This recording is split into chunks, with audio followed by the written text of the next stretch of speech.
Hello, everyone, and welcome to the 5 powerful tips to fight fear. And plus, today I'm going to be going over an EFT, which is considered Emotional Freedom Technique or tapping session with you. So it's going to be an awesome event, so stay tuned. I'm Kelly Hayweiser, and as a women's holistic lifestyle coach and Reiki master teacher, I help support women on their life's journey using holistic practices where we focus on creating more balance on the physical, mental, emotional, and spiritual levels in all the dimensions of our life. This information today is also very helpful for men, so men, if you're watching this, please stay tuned. As a therapeutic art life coach as well, I like visuals, and I often refer my clients to the image of an onion.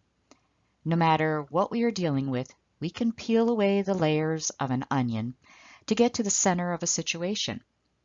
Here's what I came up with as we are feeling the effects of dealing with COVID-19. We are all in a new state of stress, which is related to our health concerns, financial impacts, and relationship worries. These all present their own types of fears. Holistically, these fears affect us on all the holistic levels, physically, mentally, emotionally, and spiritually. Today I will be focusing on the emotional layer. An emotion that you might be experiencing is the fear of the unknown.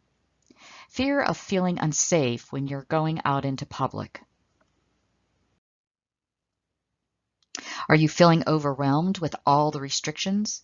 Do you find yourself feeling angry, frustrated, or irritated about your money situation or society in general? Believe me, you are not alone. Fear is a human emotion that is triggered by a perceived threat. It is a basic survival mechanism that signals our bodies to respond to danger with a fight or flight response. As such, it is an essential part of keeping us safe.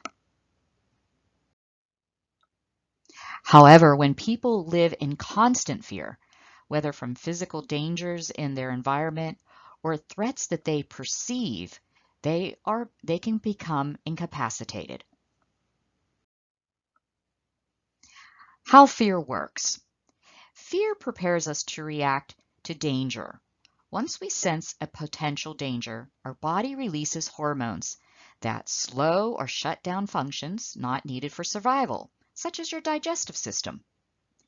It can also sharpen functions that might help us with survival, such as our eyesight. Our heart rate increases and our blood flows to the muscles so that we could run faster. Our body also increases the flow of hormones to an area of the brain known as the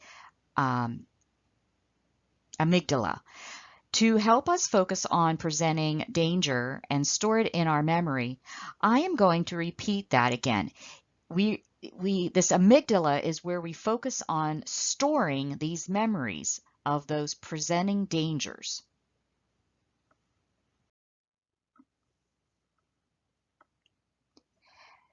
Here are the impacts of chronic fear. Living under constant threats has serious health concerns. Physical health. Fear weakens our immune system and can cause cardiovascular damage, gastrointestinal problems such as ulcers and irritable bowel syndrome, and decreased fertility.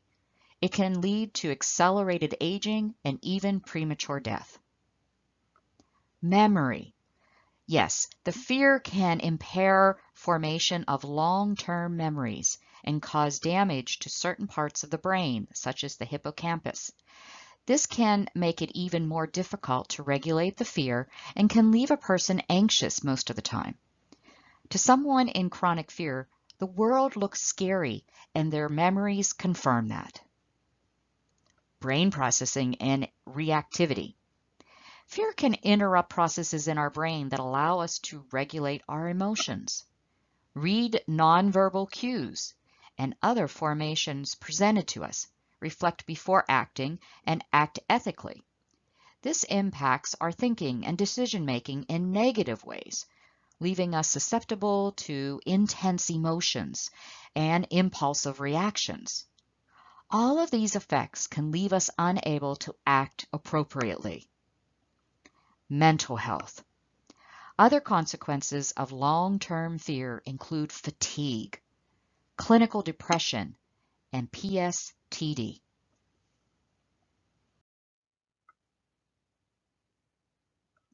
Threats can be real or perceived. So whether the threats to your security are real or perceived, they impact our mental and physical well-being. So let's get right to it. When we're fighting the fears, what do we need to do? Number one, take time out to calm down. When you start to feel fear in the form of anxiety, panic, or shortness of breath, it is time to breathe. Yes, breathe through the panic. A lot of times we hold our breath when we're afraid or in some type of state of anxiety. One type of breath work is called the 4-7-8 breath. Let me demonstrate. So what you're going to do is you're going to breathe in through the nose at a count of 4. Hold your breath for a count of 7. And release the breath through your mouth like you're blowing through a straw for a count of 8.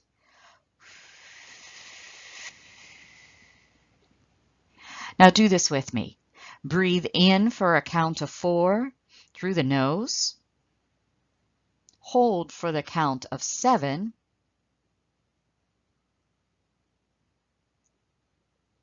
And breathe out through the mouth like a straw for a count of 8.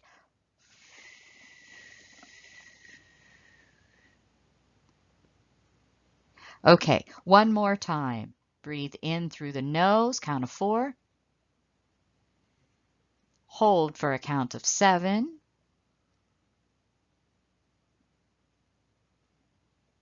And breathe out like a straw through your mouth for a count of 8.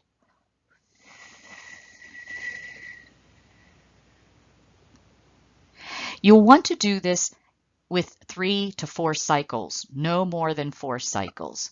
And you should start to notice your body relaxing. Remember, take time out to calm down and breathe. Number 2, look at the evidence. Sit down and write out your fears. Identify how the situation would affect you and come up with a plan of action. Identify all your strengths, the weaknesses, the threats, and your opportunities. Come at this with a sound, conscious awareness to make good, meaningful decisions. Number 3, face your fears. Imagine the worst that can happen. For example, if you're afraid of going bankrupt instead of moving into a state of panic, consider facing that fear head on. Visualize what it would look like from various different angles. How would it look being bankrupt with your job and your career? How would it look from your home standpoint? How about your family? Maybe your friends and your finances. What is the worst that can happen? Really, truly face it and visualize it to see how it's really happening or how it can happen. But the idea is to try to find the truth. Number 4, visualize a happy place. Start to visualize the positive scenarios. What can you do to resolve the situation, and what would that look like? The idea is to take full control of the situation from the point of reality and not from a state of blind emotions. We do not want our emotions to drive this situation. We want our true conscious awareness through thought to drive the reactions.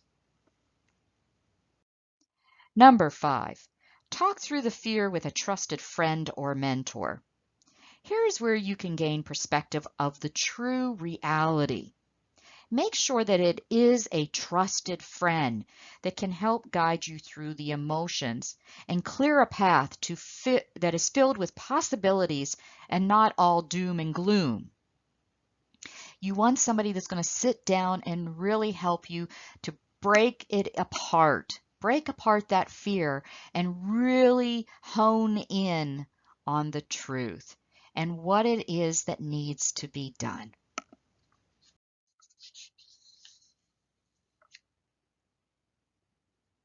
I'm going to go back to the statement that fear affects our memories. We each have a lot of experience in our lives. Our individual stories hold on to memories that we love to reflect upon, and some memories that we really wish never happened. The memories that are no longer serving us in a positive way can be detrimental to us moving forward in our lives. For example, if you had a memory of being left behind at amusement park, that memory carries with it many fears. The fear of being alone, the fear of not knowing what to do next, or the fear of where to go for help. This memory with its fears can pop up at any time when you have a similar type situation. I'm not saying similar meaning that you are in an amusement park, but if there's a point where you're in a crowd and you're feeling lost and you're not quite sure where everything is, that past memory and those fears are going to come up and cause you to have those emotions, anxiety, panic, fear, stress that were related to the prior memory. So, if during COVID-19 you're having the fear of the unknown, part of your emotions invested in this fear are being fueled possibly by a past memory. One way to fight that fear is to release the hold of that past memory. I'm not saying to forget that memory. I'm saying to release the hold that it has on you from an emotional standpoint. Remember, that memory is holding on to emotions, whether they're happy emotions, whether they're fearful emotions. And we want to separate the two, the memories from the emotions. That is why I would like to demonstrate with you a holistic practice called EFT, Emotional Freedom Technique, or other words, tapping. We will be tapping through meridian points, the same points used by an acupuncturist, to release the energy that is behind them. By tapping on these key points in the upper parts of the body, tapping seems to turn off the amygdala alarms, deactivating the brain's arousal pathways. Tapping on the meridian endpoints sends a calming response to the body, and the amygdala recognizes that it's okay, it's safe. What's more, tapping while experiencing or even discussing a stressful event counteracts that stress and reprograms the hippocampus, which compares the past threat with the present signals and tells the amygdala whether or not the present signal is an actual threat.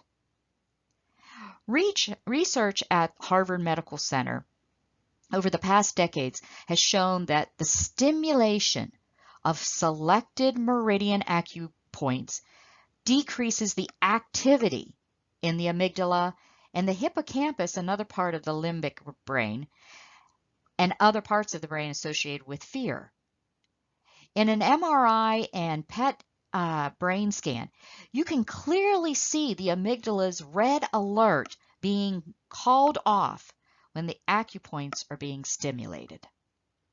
That is the reason why we are going to start practicing emotional freedom technique, so that we can take control of what's going on and stimulate the amygdala to be able to release us from the connection with those memories.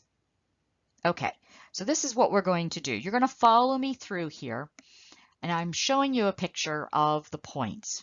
Okay, the first one we're going to focus on is the one that is in your lower left-hand corner, called the karate chop. And this is by the pinky finger, and it's actually in that little fleshy area of the hand. And what you're going to do is you're going to take your other hand. So let's take your right hand, point it, put it out, and that's the one that we're going to be tapping on. And you're going to take the left, let's say 3 fingers, the pointer finger, the middle finger, and the ring finger, and you're just going to gently tap where that karate chop point is. Okay. So while we're doing this, I'm going to first of all identify the fear. So I'm just going to use something very simple, okay? And this does help with phobias, stress, and addictive behaviors. So you definitely would want to do your research and identify what is the fear you want to work on. Pick one. Don't pick a lot. Just pick one. So today I'm going to pick on one, and I'm going to say it's the fear of spiders. Something very easy. Okay. Now, once I've identified my fear, now I'm going to select a number between 0 and 10. 0 being totally not afraid of spiders, and 10 being the worst fear ever. I'm going to say that I'm about a 6. And our goal is to try to bring it down as close to 0 as we can. Okay. Now I'm going to continue to continue tapping on the karate chop point. And I'm going to state the fear. We always start with the truth or a negative statement and giving an ending statement of care or comfort for ourselves. And we're going to do this 3 times. So I'm going to start off with the words, even though.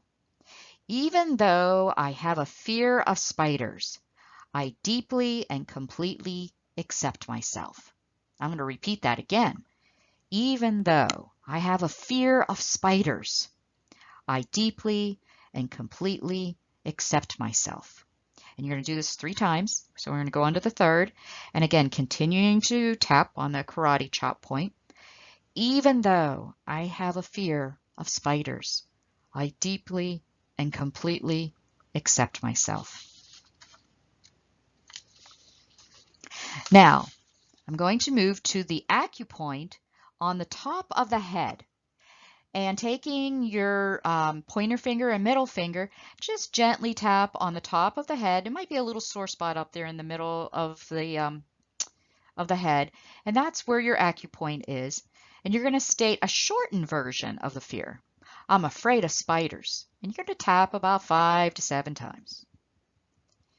Okay, then you're going to move down and using both pointer and middle finger, you're going to tap on the eyebrow point, which is right inside near the top of the bridge of the nose and in the eyebrow. So again, it's repeating.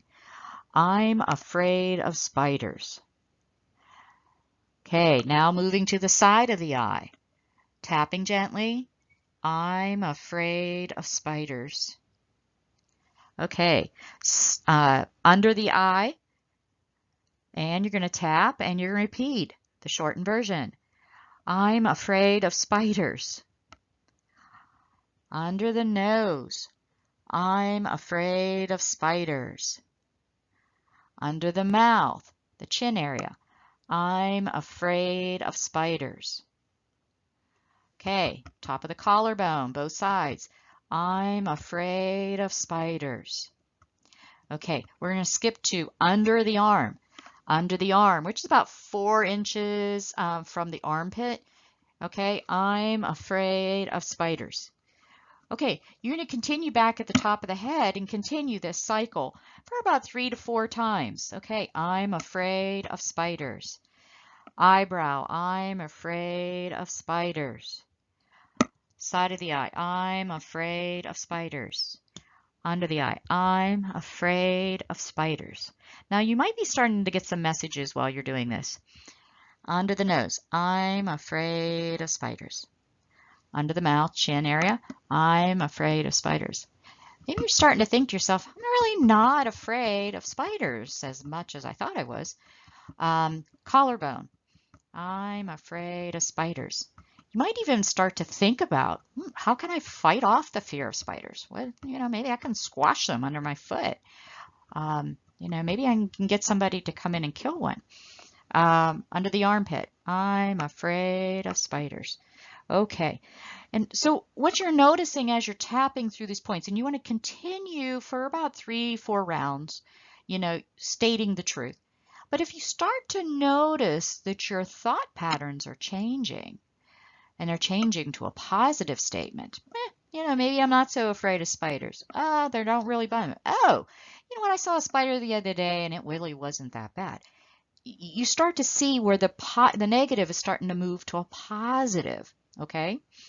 And here is where you now can switch from that truth, that negative statement, to a positive. And you want to continue to tap through the whole process. Top of the head, the eyebrow, the side of the eye, under the nose, under the mouth, collarbone, and under the arm, okay? And you're going to start stating now the positive thing. Maybe the positive one is, I know I can squash a spider. I'm not really that afraid. Yeah, I'm not really that afraid. I'm pretty good with this, I can handle a spider if they came up. Yeah, I think that I can do this, and you're continuing this on.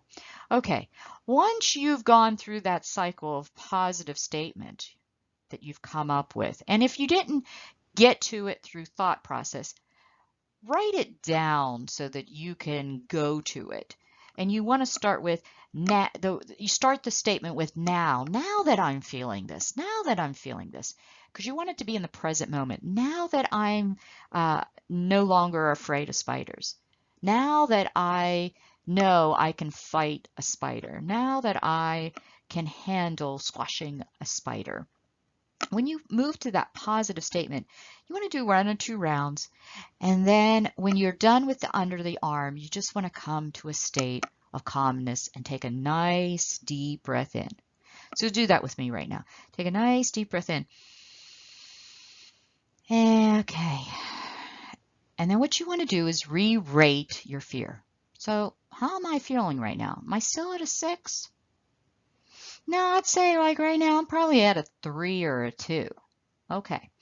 So this is what you're seeing. You're seeing that our goal is to try to reduce that fear, to break through that pattern of that fear, whether it's a memory that we're holding on to or whether it's a fear that was driven by something else.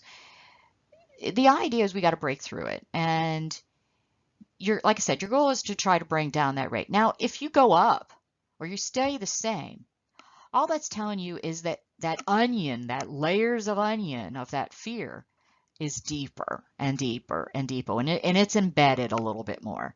And so you might have to do more and more rounds coming up with other types of statements to get a little deeper into that fear, into those memories possibly, okay? The idea is not to give up on yourself.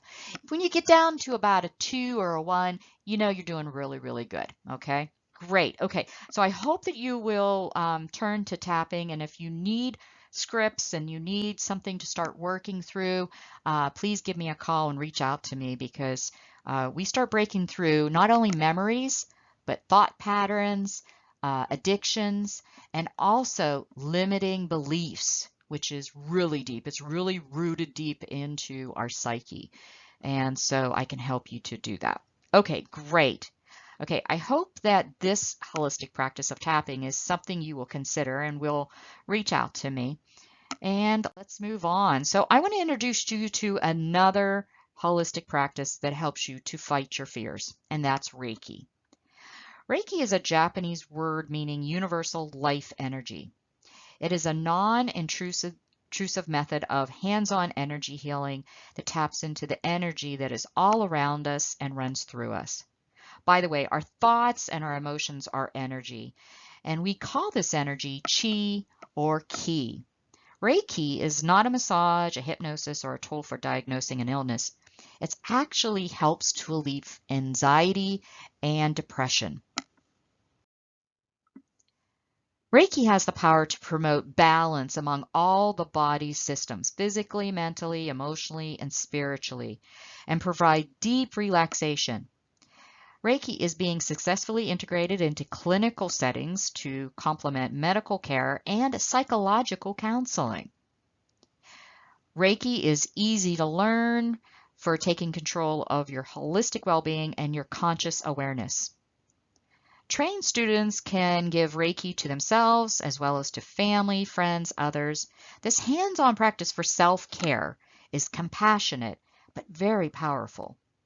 Students, or Reiki practitioners as we call them, using Reiki have seen improvements in their sleep patterns, in their moods, in their thoughts, and then it helps them to lead them to healthier decisions and a reduction in even addictive behaviors. Okay, I need to give you a commercial. This is only a one-screen commercial. Please bear with me, and I will move right back into the 5 powerful tips of fighting fear. Okay, I am launching an Applied Transcendence Reiki course. This is a 4-week course. Normally, Reiki is taught over 1 or 2 days, and honestly, I've been teaching Reiki for over 25 years, and I started out that way. But I have to say that within a few weeks, students were saying, what's next? Why did I do that? I kind of forgot. What do I do with this? So I realized that you really truly have to live Reiki and incorporate it to reduce the stress in your life and follow the principles that help you to live a peaceful, more balanced lifestyle, along with helping you on all the holistic levels. And by following a 4-week course, it actually allows them to practice and apply. That's the reason why this is called Applied Transcendence. This course has 17 recorded lessons, 4 key bonus sections that you normally wouldn't get in a weekend course. It has an 84-page manual with all the details on how to do it and the descriptions and pictures. You have living Reiki activities so that you can continue to practice and enjoy Reiki. There's Q&A support so that when, in certain lessons, you can go ahead and type in a question, see other students' answers as well as answers from myself. Plus, I have a dedicated Living Reiki support group where we post all kinds of wonderful information as well as having monthly support calls. This course is normally $395, but for a short time during COVID-19, it's 50% off. This is limited to the first 25 students that enroll, and it begins June 1st through June 14th, and then the price will go back to $395. If you are watching this and it's after that, okay, it is well worth the $395. To take the course, believe me, and you walk away with a certificate of completion and the ability to do Reiki on yourself and to others. This is amazing. Like I said, past students have seen major changes in their physical health, creating better relationships, making exciting career changes, and also deepening their spiritual connection. They've even seen mental clarity and increased intuition and taking control of their conscious awareness. Okay, great. There's my commercial. Let's move on. Back to the 5 powerful tips of fighting fear. And remember the 4-7-8 breath when you're feeling anxious and panicky. So take time to calm down, breathe. Number 2, look at the evidence. Is this really true? Write down as much information about that fear as possible. Get familiar with it. Do your detective work. Number 3, face that fear. Look it in the mirror. Really, really, truly identify what is going on with that fear. And 4, visualize a happy place. What is the best case scenario? And when you're facing those fears, you're facing the worst. What is the worst that could happen? And 4 is what is the best things that could happen? And number 5, talk this fear with a trusted friend or mentor. Okay, great. I hope this is helping you out. You can find information on my blog section at www.holisticapproachforlife.com. Okay, the next part of this series is going to be tomorrow, June 4th at 9:30 a.m. If you are catching this after that date, you can find the link to this on my website. And tomorrow we get into the spiritual level. This is the 12 signs of spiritual awakening. And I'm going to provide you with a creative tool, fun creative tool to open up your higher consciousness. Okay. And this again, we're building through the fears and worries and stress of COVID-19. This can be used any time in your life, not just during COVID-19.